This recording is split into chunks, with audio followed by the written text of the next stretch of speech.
Hello दोस्तों, this is your friends Vicky Narwar. दोस्तों, यूँ तो ज़िंदगी में हज़ारों किस्से होते हैं जब हमारी सेल्फ रिस्पेक्ट पर बात आती है।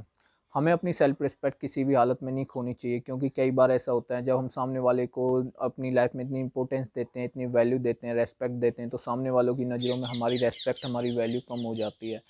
क्योंकि उन्हें लगता है कि इसके लिए तो सब कुछ हम ही हैं, या हमारे हमारे लिए तो ये कुछ नहीं है। क्योंकि जब हम किसी को ज़्यादा इम्पोर्टेंस देते हैं तो उसको लगता है कि ये मेरे बिना नहीं रह सकता, या इसका मेरे बिना कोई काम नहीं चलेगा, तो और हम सामने वाले को ज़्यादा रेस्पेक्ट देते हैं।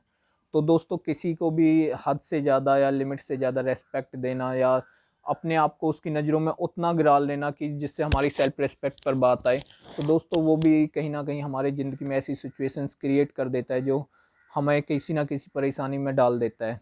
दोस्तों, हमें कभी भी अपने आप को इतना कमज़ोर नहीं बनाना कि सामने वाला हमारी इज्जत के साथ खेल के चला जाए। दोस्तों, जिस दिन हम अपनी इज्जत समझेंगे ना, उस दिन दुनिया हमारी इज्जत करेगी। क्योंकि दुनिया को उस बंदे से कोई मतलब नहीं होता जो जो खुद की नज़रों में गिरा होता है। अगर हमारी खुद की नज़रों में एक वैल्यू है ना, तो दुनिया हमें सलाम ठोकेगी। दोस्तों, खुद को अपनी नज़रों में एक रेस्पेक्टेबल पर्सन बनाइए।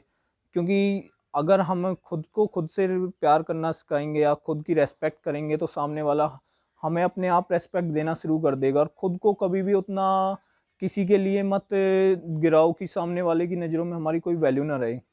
ऐसे ही दोस्तों, मैं आज सेल्फ रेस्पेक्ट को बढ़ाने के बारे में और अपनी सेल्फ रेस्पेक्ट बनाने के बारे में कुछ टिप्स देना चाहता हूँ, जो हमारे जीवन को और बेहतर बना सकती हैं।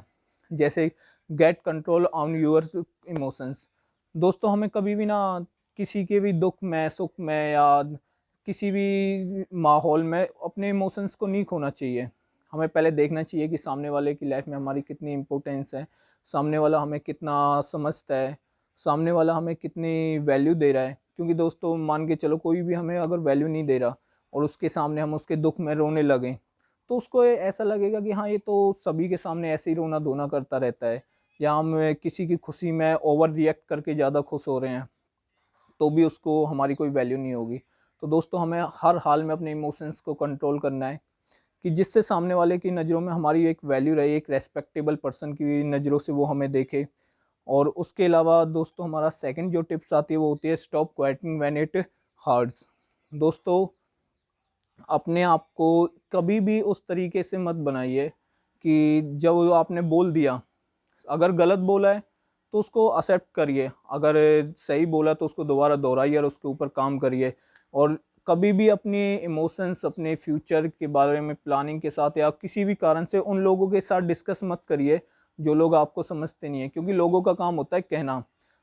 अगर आपने अपने कोई भी चीज़ें ऐसे पर्सन के साथ डिस्कस करी जिसका उस काम से कोई लेना देना नहीं है, तो वो यही कहेगा कि ये तेरे से नहीं हो पाएगा।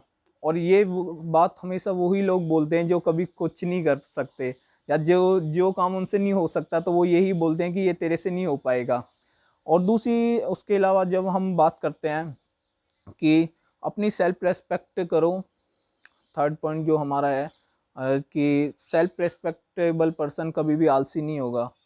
क्योंकि एक जो उसने कमिटमेंट कर दी, वो उसको फुलफ़िल करेगा।